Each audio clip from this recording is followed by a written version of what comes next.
Hello everyone. ठीक है, last class में हमने ये देख लिया था कि एक इंडिविजुअल किस किस कंडीशन में एक इंडिविजुअल एंड एचयूएफ एक इंडिविजुअल और एचयूएफ का रेजिडेंशियल स्टेटस निकालने के लिए हमें किन किन बातों का ध्यान रखना चाहिए। फटाफट मैं रिपीट कर रहा हूँ कि सबसे पहले एक जो इंडिविजुअल है वो या तो रेजिडेंट होगा, नॉन रेजिडेंट होगा, resident but not ordinary resident भी हो सकता है। इस अब हमने 2 क्लासेस कर ली है, उसमें हमें हमें क्लियरली मीनिंग समझ में आ गई है कि रेज़िडेंट क्या होता है, ठीक है?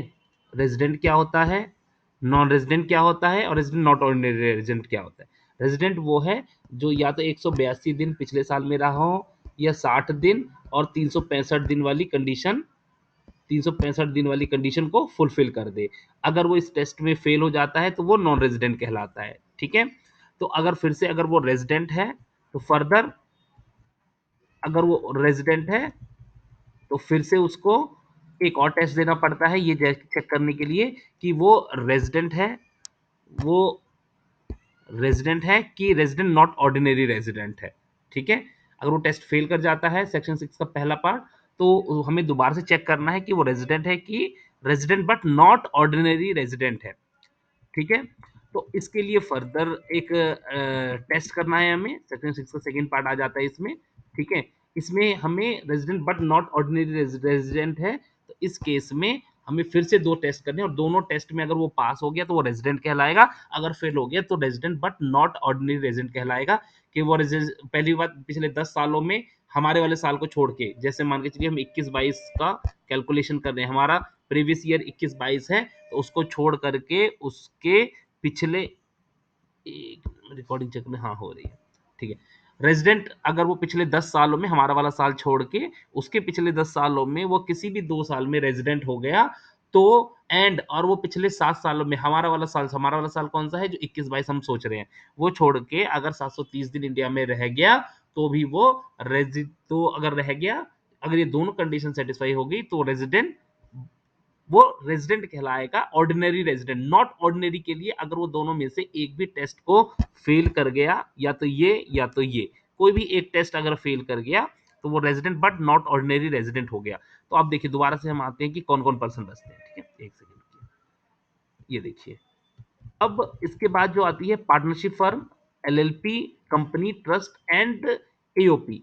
अब ये चारों पांचों बचे हुए हैं, ठीक है? ये चारों पांचों है कि आखिर इनके केस में रेजिडेंशियल स्टेटस कैसे चेक किया जाए, ठीक है? तो इसको चलिए अब आगे इस क्लास में हम यही देखेंगे कि इनके केस में क्या करना पड़ेगा हमें।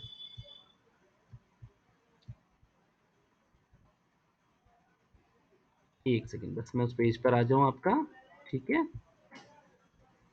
ठीक है, ये आ गया देखिए। सबसे पहले कंपनी कंपनी और एलएलपी, ये याद रखिए इन दोनों की कंडीशन में सेम चीज है, कुछ भी चेंज नहीं है, बस वहां कंपनी लिख देना है या एलएलपी लिख देना है। तो सबसे पहले जो भी कंपनी इंडिया में रजिस्टर्ड होती है, जो भी कंपनी जो कंपनीज एक्ट, ठीक है, 2013 में रजिस्टर्ड होगी वो सब रेजिडेंट ही कहलाएगी। कहने का मतलब है अगर इंडिया में कोई भी कंपनी रजिस्टर्ड होती है, चाहे उसका जो ऑनर है वो फॉरेनर क्यों ना हो, ठीक है, चाहे उसका जो ऑनर हो वो फॉरेनर क्यों ना हो, किसी और कंट्री से फंडिंग क्यों नहीं आती है, उससे कोई मतलब नहीं है। अगर कंपनी इंडिया में कंपनी एक्ट 2013 में रजिस्टर हो गई है तो वो कंपनी रेजिडेंट ही कहलाएगी फॉर द टैक्सेशन पर्पज से। फॉर एग्जांपल अगर Google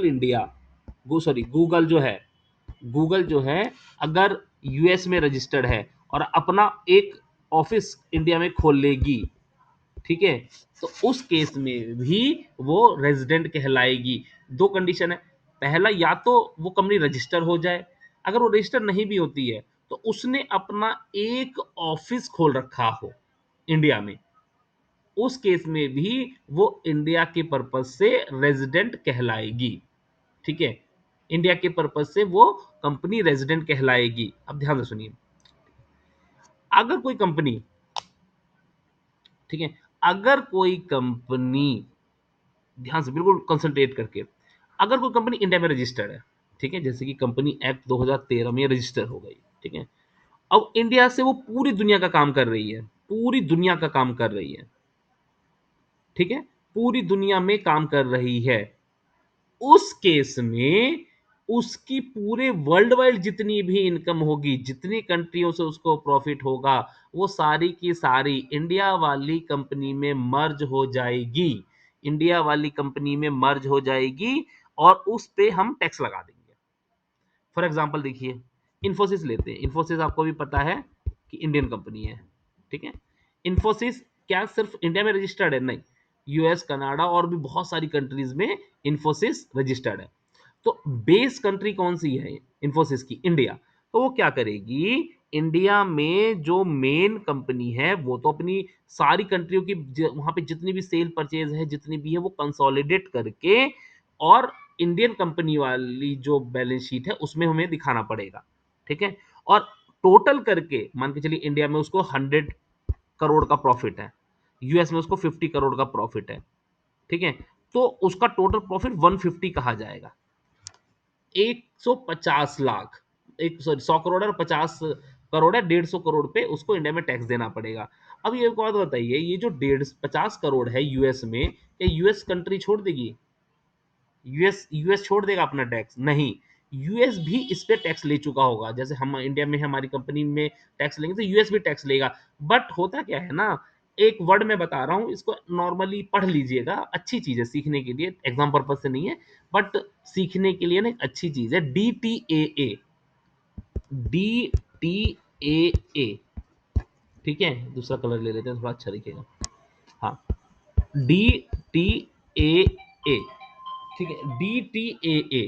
DTAA double taxation avoidance agreement, ठीक है? हर एक कंट्री क्या करती है, एक दूसरे कंट्री से ना डबल टैक्सेशन अवॉइडेंस एग्रीमेंट करती है कि भाई एक काम करते हैं, अगर एक कंपनी के ऊपर दो बार टैक्स लग गया, जैसे इस 50 लाख है, 50 करोड़ है, इस पे यूएस में भी टैक्स लग गया और इंडिया में भी लग गया, पता लगा उसने भी 30% लगा दिया, इंडिया ने भी 30% लगा दिया, तो 60% के पास बेचारे के पास बचेगा ही क्या? तो उस कंडीशन में क्या करती है कि वो कंपनी कहती है कि भाई देखिए, जिस कंट्री जो बेस कंट्री है उसमें वो अदर कंट्री में अगर उसने टैक्स पे कर रखा है ऑलरेडी तो उसका बेनिफिट मिल जाएगा।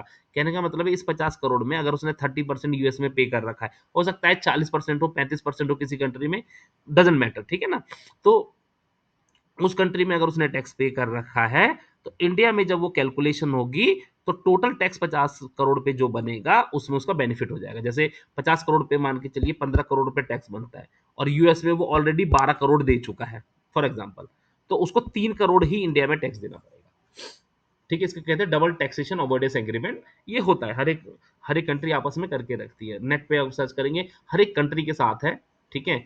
और बहुत अच्छी चीज, उसको पढ़ना चाहिए, ठीक है?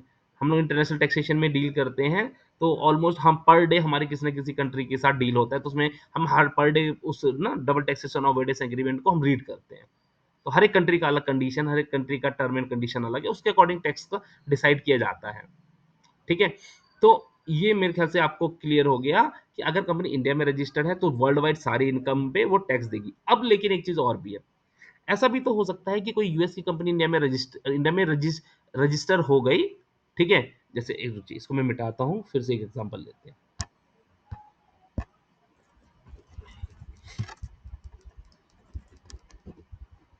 एक और एग्जांपल लेते हैं। ये जो बातें आपसे कह रहा हूँ ना, ये LLP act 2008 and company act 2013 दोनों के लिए एप्लीकेबल हो जाएगा। देखिए,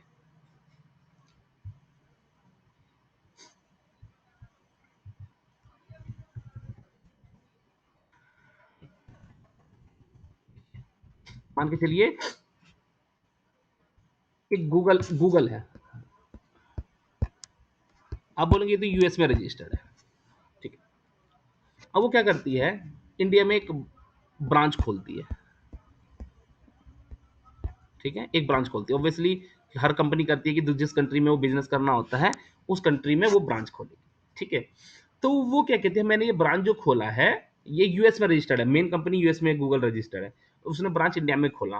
फिर एक काम करते हैं कि अब एक बात बताइए, जो ये जो इस ब्रांच से काम करेगी ऑल ओवर इंडिया के लिए, वो तो टैक्सेबल होगा ही होगा, ये क्लियर है कि अगर ये कंपनी जो है, जो ब्रांच खोला है इसने इंडिया में, वो जितना भी काम करेगी उसको इंडिया में टैक्स देना ही पड़ेगा, इंडिया में टैक्स देना ही पड़ेगा, ठीक है।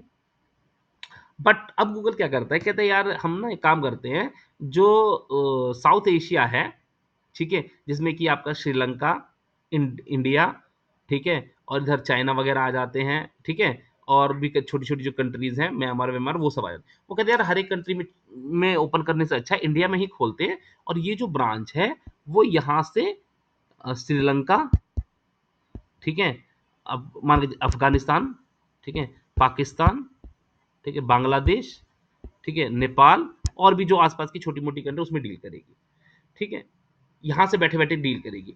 अब एक बात बताइए, गूगल ने जो ये ब्रांच खोला है, गूगल ने जो ये ब्रांच खोल दिया, ठीक है, ये जो ब्रांच गूगल ने खोला है, ठीक है, क्या सिर्फ इंडियन इनकम पे टैक्स देगा, या इस सारी इनकम पे भी टैक्स देगा, यहां से होने वाली इनकम पे भी टैक्स देगा?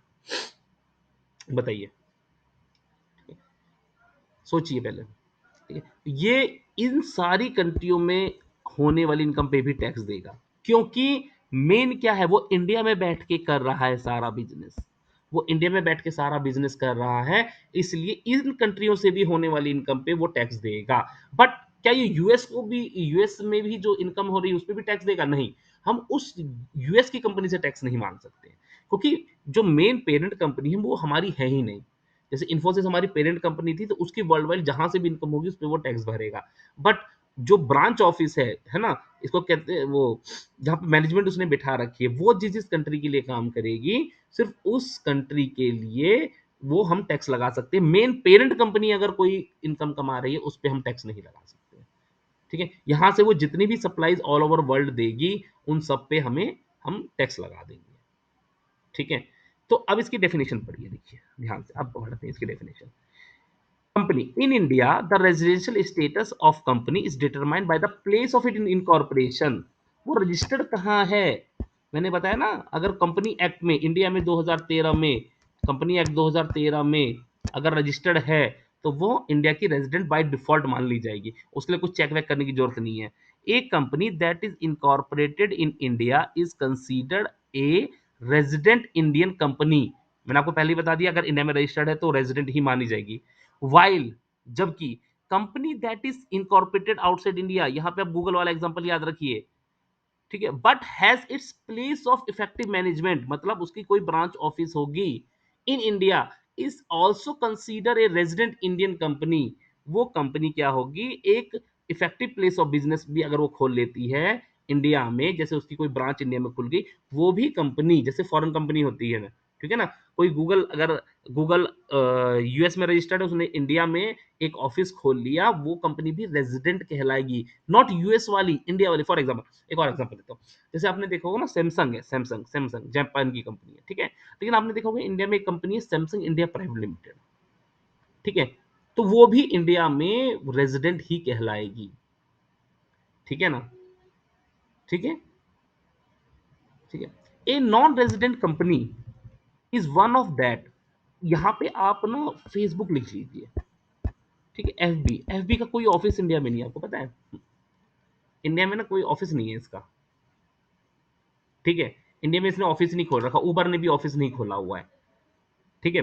तो a non resident company is that is incorporated outside India, जो कि बाहर बनी है, ठीक है, and does not have its POEM in India. Facebook का कोई ऑफिस नहीं है, ठीक है, उबर का कोई ऑफिस नहीं है, ठीक है, आउटसोर्स छोटा मोटा काम कर रखा है, बट उसका एक्चुअल में ऑफिस नहीं है, ठीक है, प्लेस ऑफ बिजनेस है ही नहीं इंडिया में। द अब लेकिन उस कंडीशन में क्या उसको हम टैक्स छोड़ दें? नहीं। अब इंडियन लोग जो इतने सारे ऐड देते हैं फेसबुक पे, क्या उस पे हमें टैक्स नहीं लेना चाहिए? बिल्कुल लेना चाहिए। The income earned by a resident Indian company is taxed in India, while the income earned by non-resident company may be taxed in India only if derived from business connection in source of India।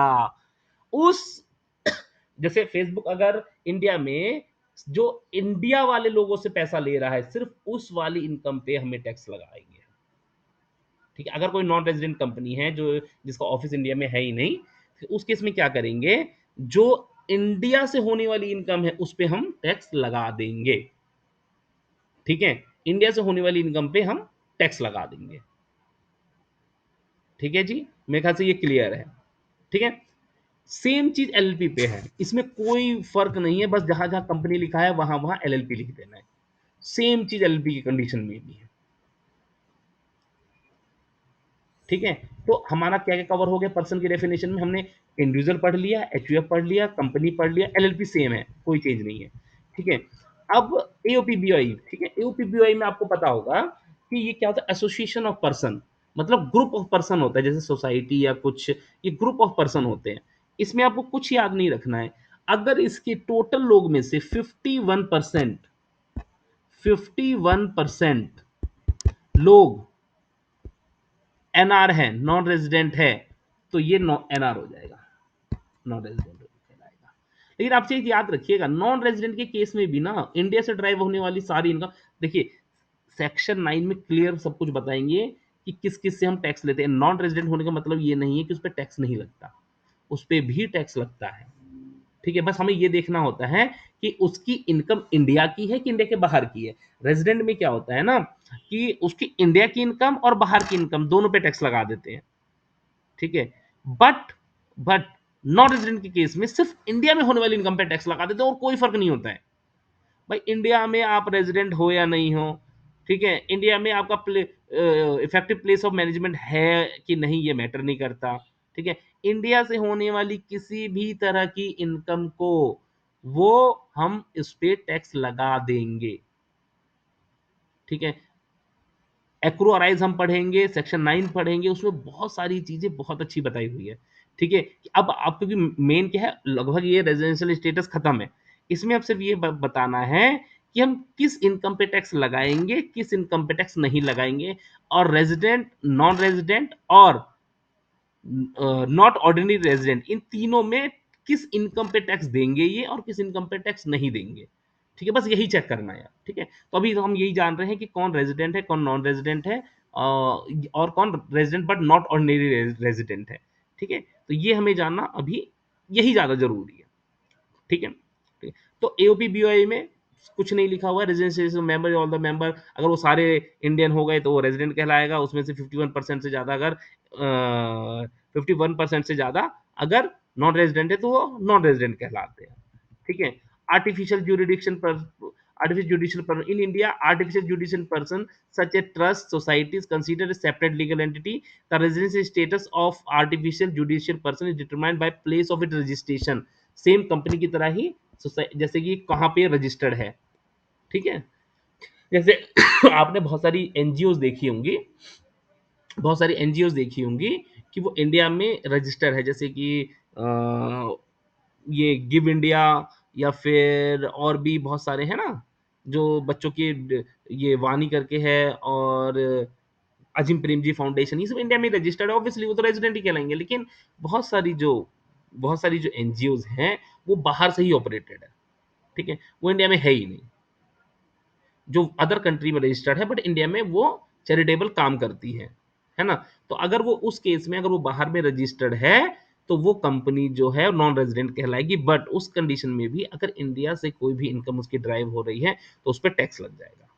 ठीक है, the income earned bye resident Indian artificial judiciary person is tax in India, while the income earned by non-resident artificial jewelry may be taxed in India only if it derived from business connection और source of India। Simple है, India से कुछ भी हो वो tax लग जाएगा। इस थ्योरी को अगर आप पकड़ लेंगे ना तो सेक्शन 9 समझने में दिक्कत ही नहीं है, कि भाई सीधी सी बात है, इंडिया में कहीं से भी इनकम जनरेट हो गया, चाहे वो रेजिडेंट हो, नॉन रेजिडेंट हो, या कोई भी हो, ठीक है, उस पे हम टैक्स लगा ही देंगे, चाहे कुछ भी हो जाए, उनके ऊपर हम टैक्स लगा ही देंगे। ठीक है, और बाहर की इनकम पे हम बस, बाहर की इनकम पे टैक्स लगेगा या नहीं उसके लिए हमें ये चेक करना पड़ता है कि रेजिडेंट है, नॉन रेजिडेंट है, या नॉट रेजिडेंट है। ठीक है ना, यहाँ तक मेरे ख्याल से क्लियर है, ये सारे तीनों चारों हैं। तो इस तरीके से हमारा क्या होता है ना कि कौन कौन रेजिडेंट है, कौन कौन नॉन रेजिडेंट है, कौन और किस क्या कंडीशन है, अब हमने इसको खत्म कर दिया है। अब रेजिडेंशियल स्टेटस में ना सिर्फ दो पार्ट बचे हुए हैं, सेक्शन 7, सेक्शन 9।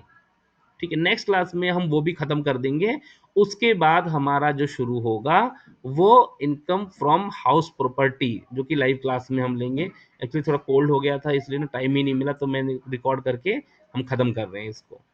ठीक है, तो मैं आपको टाइम बता दूंगा कब से है वो वाली क्लास। ठीक है, तो इसको प्लीज, इसको नोट्स को एक बार पढ़ लीजिए, और ध्यान दीजिए इस पे, क्योंकि एक भी इसमें क्या है कि हर एक क्लास एक दूसरे से लिंक है। एक क्लास मिस होगी तो दूसरा क्लास उससे लिंक ही नहीं कर पाएंगे। ठीक है, जब आप हाउस प्रॉपर्टी पढ़ेंगे तो मैं इतनी बातें एक दिन में के अंदर बोल जाऊंगा कि नोट्स में लिखा होगा 10 लाइन, ठीक है, मैं बताऊंगा आपको 100 लाइनें। अगर 10 पेज का नोट्स बने, मैं प्रिपेयर कर रहा हूँ नोट्स, हो सकता है एक दो दिन में रेडी हो जाए तो मैं डेट बता दूंगा क्लास की। लेकिन उसमें लिखा होगा 10 पेज, मैं आपको एग्जाम टोटल बताऊंगा कम से कम 100 पेजेस के बराबर। इसलिए सुनना बहुत जरूरी है, हर चीज लिख नहीं सकते, उतना लिखेंगे तो एक पूरी रामायण बन जाएगी इसकी। इसलिए सुनिए ध्यान से, ठीक है ना। और इसमें बहुत इजी लैंग्वेज में मैंने बना रखा है, अपना याद कर लीजिए एग्जाम पर्पज से। लेकिन आपको अगर एग्जाम्पल्स याद रहेगा, ठीक है, तो लिखने में भी सेम एग्जाम्पल्स को थ्योरेटिकली आप लिख सकते हैं। ठीक है, बाकी कोई भी कंफ्यूजन हो आप मैसेज डाल दीजिए, मैं पक्का रिप्लाई करूंगा। ठीक है जी, आज के लिए खत्म करते हैं। अब हमारा जो बचता है 6, सेक्शन 7 और सेक्शन 9, बस यही दो चीजें बच रही हैं। ठीक है, वो जो एक क्लास के अंदर मैं इसको कवर कर दूंगा, हमारा रेजिडेंशियल स्टेटस फिर खत्म हो जाएगा। ठीक है जी, इसको प्लीज रिवीजन करिए। और लाइव क्लास होगी जो हाउस प्रॉपर्टी की, उसको जरूर अटेंड करिए। Thank you ji.